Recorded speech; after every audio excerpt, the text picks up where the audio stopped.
Gold trusted gold buyers. మీరు తాకట్టు పెట్టిన బంగారాన్ని విడిపించి ఈ రోజు ఉన్న మార్కెట్ ధరకు కొనబడును. మరోవైపు రాజకీయ రంగంలో కాలు పెడుతుంటారు తీస్తుంటారు. సినిమా రంగంలో కాలు పెట్టి ఆడలేదు. సినిమా రంగంలో మీ కాలు పర్మనెంట్ ఉంది. ఏందన్నా రాజకీయ రంగంలో కాలు అలా పెడుతుంటారు. మూడవ రంగం మీడియా రంగాన్ని ఎంచుకుంటున్నారంట. TV channel పెట్టాలనుకుంటున్నారు. మీరే ఎవరు చెప్పారు నీకు? తెలుసన్నా సమాచారము. ఏం మాట్లాడినా మాట్లాడి ఎందుకన్నా నువ్వు ఇరికిటానికి ఎందుకు మాట్లాడతావు అన్నా? అన్న లాభం ఏదుంటే ఆ వ్యాపారం చేయాలన్నా. లాభం వస్తుందని తెలిసి ఆలోచిస్తాం. ఏమంటే మీడియా రంగం లాభంగా మీరు అందరూ అడుక్కు తింటున్నారా? మరి మీడియా రంగం మీరు అందరూ అడుక్కు తింటున్నారా? పర్వాలేదండి, పాలే ఉన్నాము. మరి మీరు అడుక్కు తింటలేదు కదా, లాభం ఉంటేనే చేసేది. లాభం లేకుండా ఎవడేం చేయాలి? మీడియా ఛానల్ లాభంలోనే ఉన్నాయా? అరే నేను పెడితే నంబర్ 1 అవుతాను కదన్నా. మరి ఎప్పుడు పెడుతున్నారు? నాకు కుదిరితే పెడతా, లేదా పెట్టిన దానికి ఏంది పెడతా. ఇంతకుముందు నీకు ముహూర్తం చెప్పాలనా? ఇది విజయదశమి పెడతా, దీపావళి పెడతా, సంక్రాంతి పెడతా, రంజాన్ పెడతా, నీకు చెప్పాలనా? నేను ముహూర్తం నా సొంత విషయాలు, నా పిల్లలతో ఏం చేస్తాను, నా భార్యతో ఏం మాట్లాడతాను, నా కుటుంబం ఇదని వివరాలు చెప్పడానికి ఏందన్నా నువ్వు? నాకేనా ఏంది మీడియా రంగంలో నా సీక్రెట్స్ అన్ని నీకెందుకు చెప్తాను? వ్యాపారాన్ని విస్తరించి బండ్లా గారు కాస్త బండ్లా అయిపోతారేమో అనేసి మాకు నేను గుజరాత్ లో పుట్టలేదు కదన్నా. గుజరాత్ లో పుట్టింటే అయ్యేవాడిని బండ్లాని. గుజరాత్ లో పుట్టింటే బండ్లాని అనిపించుకోవాలని ఉందా? ఇక్కడ అంటే తెలంగాణ బండ్లాని అనేసి ఏమి లేదన్నా. బాగా బతకాలి, రాజకీయంగా పెరగాలి, మంచి స్థాయిలో ఉండాలి, 10 మందికి సేవ చేయాలి, 10 మందితో మంచిగా అనిపించుకోవాలి, పోరాడాలి, యోధుల్లా ఉండాలి, అమ్మ బండ్లా గణేష్ అనాలని కోరికలు ఉంటాయి. మీరు గొప్పవారనా? గొప్పవారని ఇదే ఎక్కించినట్టు మాట్లాడకు. రైట్ అంటున్నా. గొప్పవారు గొప్పగా ఉంటారు కోరుకుంటున్నా. భగవంతుడు అని నా ఆశతో బతుకుతున్నా. భగవంతుడు దయండి. నేను అనుకుని సక్సెస్ అయితే మంచి పొజిషన్కి వస్తా. మంచి పొజిషన్ అన్న. చిన్న ఇది అడుగుతున్నాను, మళ్ళీ మీరు తప్పుగా అనుకోతే, మీకు ఇష్టం లేకపోతే నేను తీసేస్తాను. అది ఒంగోలు జట్టి వెంకటేశ్వర 1,20,00,000 చెక్ బౌన్స్ ఎందుకైందన్న? చెక్ బౌన్స్ కేసు 100 ఉంటాయి అన్న. చిన్న చిన్న మొత్తాలు కూడా చెక్ బౌన్స్ అయితే రాష్ట్ర ముఖ్యమంత్రి ఆంధ్రప్రదేశ్ ముఖ్యమంత్రికి 100 కేసులు ఉన్నాయి. నాకేం ఆర్థిక కేసుల గురించి కాదు, మోసపడ్డాది, మోసపోయిన కేసులు అయి ఉంటాయి. నువ్వు చెప్పే చూడు, మోసపోయిన కేసు ఒంగోలు జట్టి వెంకటేశ్వర్లు ఉన్నాయి, పొద్దుటూరులో 30 కేసులు ఉన్నాయి. ఇవన్నీ ఆర్థిక లావాదేవీలే. బండ్లా గణేష్ మర్డర్ చేశాడు, బండ్లా ట్రెస్పాస్ చేశాడు, బండ్లా గణేష్ మోసం చేశాడు, బండ్లా గణేష్ కొడుకు గుంజుకున్నాడు, బండ్లా గణేష్ ఒక అమ్మాయి నేను చేశాడు. ఉండవు కేసులు. ఆర్థిక లావాదేవీలు, వ్యాపార తగాదాల్లో కేసులు ఉంటాయి. నిజంగా అన్నప్పుడు పోరాడి న్యాయస్థానం, పోలీస్ వ్యవస్థ ఏం చెప్తే దానికి కట్టుబడి మనం ఉండాలి. భారతదేశంలో అన్నిటికంటే అత్యంత పవర్ఫుల్ అయింది న్యాయ వ్యవస్థ, పోలీస్ వ్యవస్థ. వాళ్ళకి మనం ఎవడైనా లొంగి ఉండాలి. రాజ్యాంగమే. రాజ్యాంగం తర్వాత అన్న ఈడేం తప్పు మాట్లాడతాం? ఇలా కూర్చొని ఇట్టు ఒప్పాక రాజ్యాంగం మాకు తెలియదు. ఆ రాజ్యాంగం అని పోలీస్ వ్యవస్థని, న్యాయ వ్యవస్థని గౌరవించాలన్నా వాళ్ళ పరిధిలోనే వాళ్ళు తీర్పు చెప్తారు. నేను మిమ్మల్ని తప్పుగా నువ్వు తప్పే అంటావు. ఇలాంటి చిన్న చిన్న దానిలో కూడా చెక్ బౌన్స్ వస్తే అన్నకు ఆర్థిక అంటే సిబిల్ రిపోర్ట్ దెబ్బతినడము, ఆర్థికంగా అన్నకు చెడ్డ పేరు కదా. అరే బండ్లా గణేష్ గారు ఏంటి 1,20,00,000 చెక్ బౌన్స్, అది ఒక చర్చ అనేది వచ్చింది. 1,20,00,000 ఆర్థిక సిబిల్ రేట్ దెబ్బతింటారని ఈయనోడు కూడా చెక్ కేసేస్తే దాన్ని పోయి కట్టమంటావా? అది క్లారిటీ నేను కట్టమంటావా అంటున్నా. జరిగింది అనేది క్లారిటీ ఇస్తే బాగుంటుంది. మనం ఏదో వ్యాపారంలో చెక్లు ఇస్తాం, వాడు ఎక్కడో తీసుకుపోయి దూరం అయితే ఒంగోలు అయితే బాగుంటుందో, ఇంకోటి పొద్దుట అయితే బాగుంటుందని వేస్తారు. దానికి మనం పోయి న్యాయం కోసం ఫైట్ చేయాలన్నా.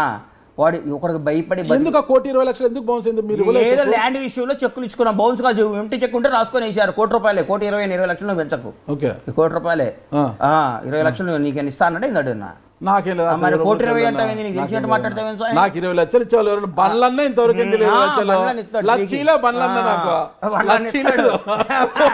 బండ్లన్నీ ఎందుకు ఇస్తాడా? వాసుదేవరెడ్డి ఇస్తాడు. బండ్లన్న లక్షన్న ఇచ్చి 20 ఇస్తాడు. ఇస్తా లక్ష ఇంటర్వ్యూ నీ కోట్లు అంతేనంట. మరి కాదా? కాదన్నా, ఇటీవల నాకు అర్థం కాలేదు. భీమ్లా నాయక్ సినిమా అప్పుడు అదేది ఆడియో లీక్ అయింది, నిజంగా అది మీ ఆడియోనేనా? అది నాదే. త్రివిక్రమ్ ప్లాన్ చేసి మీదేనా? ఎందుకు అలా చేశారు? అసలుకి ఏదో కోపం వచ్చింది అన్నాను. తర్వాత ఓకే బండ్లన్నా అరసండి అందరూ ఆడే ఉంటానేనని పిలవని పేరంటానికి వెళ్ళి అక్కడ నక్కి ఉండడం ఎందుకు? పిలవని పేరంటానికన్నా మిమ్మల్ని పిలవలేంటే నన్ను పిలవలేదు, నాకు ఇన్ఫర్మేషన్ లేదు. ఏమి మీరందరూ కూడా వేదిక నుంచి బండ్లన్నా అది కాదు నాది, అది నాది కాదు. త్రివిక్రమ్ గారిని త్రివిక్రమ్ అన్నా కదా, అది నాదే. అది డైరెక్ట్ గారు చెప్పా, సారీ చెప్పా. ఆ తర్వాత కొనసాగింపు ఏ కొనసాగింపు నా బండ్లన్నా అడగమని నేనేమనలేదే. మరి కొనసాగింపుగా ఉంది దాంట్లోనే. ఏం లేదన్నా, నేను అంద ఇదే అక్కడే నేను ఉంటాను. దాని గురించి వదిలే, నా వాయిస్ అయిపోయింది. అరే కోపాలు వస్తాయి, తాపాలు వస్తాయి, ఓ రోజు కోపం వచ్చినంత మాత్రం మన ఇద్దరు విడిపో. ఏదైనా అంత పాలపొంగు లాగా మీరు. పాలపొంగు ఏందండి? మనిషి అన్నాడు కోపం రాదా? ఇప్పుడు ఏమన్నారు? మనిషి అన్నాడు కోపం రాదా అన్న. ఆ కోపానికి కూడా ఒక హద్దు ఉండాలి కదన్నా. దేనికి హద్దు? ప్రతి విషయం నువ్వు రాసి ఫలానా వాడికి ఇంత హద్దు ఉండాలి, మర్డర్ చేస్తే ఇంత కోపం ఉండాలి, మానభంగం చేస్తే ఇంత కోపం ఉండాలి, డబ్బు ఇంత కోపం అని ఒక బుక్ చదువుకుంటా మాట్లాడతావా అన్న? పవన్ కళ్యాణ్ గారి రాజకీయ కాదన్నా, నువ్వు రాసి అన్నా ఇది మనాడికి నీకు ఇంత బీపీ షుగర్ ఉండాలి, ఇంత ఉండాలి, ఈ పని చేస్తే ఈ కోపం ఉండాలి, నువ్వు రాసి ఒక బుక్ రిలీజ్ చేయి మీ ఐ డ్రీమ్ ద్వారా. దాన్ని ఫాలో అవుతాం, మేము నేర్చుకుంటాం. ఓకే, నేను రాసి లేదన్నా. నేను అన్నిట్లో గమనిస్తున్నా, ఏది జరిగినా కూడా ఈ మధ్య ట్వీట్ల వ్యవహారం ఎక్కువైపోయింది బండ్ల గణేష్ గారికి. ఆ ట్వీట్ ఒకటి బాగా నేర్చుకున్నారు, అందులో తెలుగులో ట్వీట్ చేయడము, ఇంగ్లీష్లో ట్వీట్ చేయడము బాగా నేర్చుకున్నారు.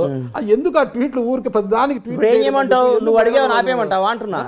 కాదన్న ట్వీట్ నాకు నాకు నాకు నా వాక్ స్వాతంత్రం కానీ నాకు స్వాతంత్రం లేదా? ఉందన్నా. కాదు, నువ్వు వచ్చి నువ్వు అడిగావు ట్వీట్లు చేస్తారు ఏది అనవసరమైన విషయాలు ఎందుకు ట్వీట్ చేశారు? ఏదో అనవసరం విషయం ట్వీట్ చేశాను. ఏమనవసరం విషయం ట్వీట్ చేశానన్నా? అన్ని అవసరం విషయాలే ట్వీట్ చేశా. నువ్వు అనవసరం విషయం అనుకుంటే నా ట్వీట్లు చూడబాక, నన్ను ఫాలో కాబాక. నీకు నచ్చకపోతే నువ్వు ఫాలో కాబాక. నేను నీకు నచ్చకపోతే నువ్వు నన్ను ఫాలో కాబాక. ఇదేంటి అని అడుగుతావు ఏందన్నా? నా ఇష్టం, నాకు నచ్చింది నేను మాట్లాడతాను. ముగ్గురు పిల్లలు, ఒక పిల్లలు పెంచుతున్నా సరదాగా. అదే ఇప్పుడు ముగ్గురు పిల్లలు ఉన్నారు, అయినా కూడా మీరు చాలా పెద్ద మనసు బండ్లన్న. నిజము, బండ్లన్న అంటే పెద్ద మనసు చిన్న మనసు నాకు తెలుసులే కానీ నువ్వు పాజిటివ్ గా మాట్లాడి నాకు నెగిటివ్ కనపడుతాను నీలో. నీ ముఖంలో నాకు ఎందుకు నెగిటివ్ ఎనర్జీ? నువ్వు నెగిటివ్ ఎనర్జీ అన్నా, నువ్వు పాజిటివ్ గా మాట్లాడి నెగిటివ్. అట్లాగే బండ్లగా మాట్లాడిన ఊరు రచ్చ చూడు. నువ్వు పాజిటివ్ గా మాట్లాడి నాకు డౌట్ వచ్చింది, ఇదేమో ఇది అక్కడ ఇరికిస్తుండేంద్రా నాయన అని. నాకు అందుకని నీ మీద నాకు నా అభిప్రాయం అది. నీకు దండం అన్నా, కాదన్నా, ఎంత తోడైనా ఒకరిని పెంచడమే అభిప్రాయం. అది కూడా అబద్ధాన్ని కాదన్నా. నాగరాజు అంటే చాలా ఇష్టం, చాలా ప్రేమ నేను చెప్పమంటావా? నీ దగ్గర కూడా అబద్ధం అడి ఏందన్నా? నేను నా మనసులో నిజాలే మాట్లాడతాను. ఏంటంటే ఎంత టోళ్ళకైనా ఒకరిని పెంచడం కష్టం. అంటే మీకు ముగ్గురు పిల్లలు ఉన్నాయి, ఇంకొకరిని మీరు దత్త తీసుకున్నారు అంటే ఎంత గొప్ప మనసు మీది. అసలు పిల్ల ఎక్కడో నేపాల్లో పుట్టి ఇక్కడికి వచ్చింది. అదే 2 నెలల పిల్ల ఊరికే ఉంటుంది. ఇప్పుడు నా ఎలా వచ్చింది ఇక్కడికి? వాళ్ళ అమ్మ నాయన మా దగ్గర పనిచేస్తారు. ఓకే, ఒక రోజు పోతుంటే పాపం నైట్ పైకి కింద విపరీతంగా ఏడుస్తుంది ఆ పిల్ల. ఏడుస్తుంటే పైకి పోయినాక మా భార్యతో ఆ పిల్లోడు కూడా తెలియదు అప్పటి వరకు నాకు. ఏడుస్తుంది వాళ్ళ పిల్లోడు ఎవరంటే, రెండోది పిల్ల వాళ్ళ మదర్ పాలు సరిపోవట్లేదంట అంది మా ఆవిడ. సరిపోవట్లేదంటే తీసుకున్నాం. ఆ రోజు ఎత్తుకున్నాం, ఈ రోజు సంఖ్య దింపలేదు ఇంకా. ఇప్పుడు కొందరు కుక్కల్ని పెంచడం, కొందరు పక్షుల్ని పెంచడం నా మాట హాబీ. ఒక పసిపిల్ల గొప్ప గుణం అంటున్నది, చాలా గొప్ప గుణం. అది గొప్ప గుణం అవన్నీ నాకు చెప్పకన్నా, నాకు నచ్చింది. బంగారు రావే దాతల్లి టిష్యూ పేపర్ ఇరా. ఇగో నమస్తే పెట్టు. హలోను ఇగో ఇదంతా అమెరికా డ్రెస్లో నువ్వు. ఓకే, ఇండియా వాడది ఇది మాది. ఓకే, ఏం పేరు పెట్టావన్నా? నీ పేరేందమ్మా? నీ పేరేందిరా? అచ్చుడు అన్న, అచ్చుడు తుడుచుకో. నీ పేరేంటి చిట్టి? బుజ్జి చెప్పున్నా. నీ పేరేందమ్మా? నీ పేరేంది? నీ పేరేం తల్లి? నాన్నకు ముద్దు పెట్టు. పెట్టవా? పెట్టవా? నాన్నకు ముద్దు పెట్టవా? ఆయన బూచాడమ్మో, నాగరాజు అని పెద్ద బూచాడు. నువ్వు చేసినండి నాగరాజు బూచాడమ్మా. అమ్మో నిజంగా ఎందుకో తప్పుగా అనుకుంటారు కానీ చాలా గొప్ప మనసు. వాళ్ళ తల్లిదండ్రులు మీరు తీసుకొని ఆ రోజు పాల కోసం ఏడుస్తున్న బిడ్డను తీసుకొని ఈ రోజు వరకు చంక దింపకుండా మా దగ్గర తీసుకోపో. అమ్మలో తీసుకోపో. ఇట్రా అజుడు నాన్న బాబు తీసుకొని పో. ఓకే అచ్చుడు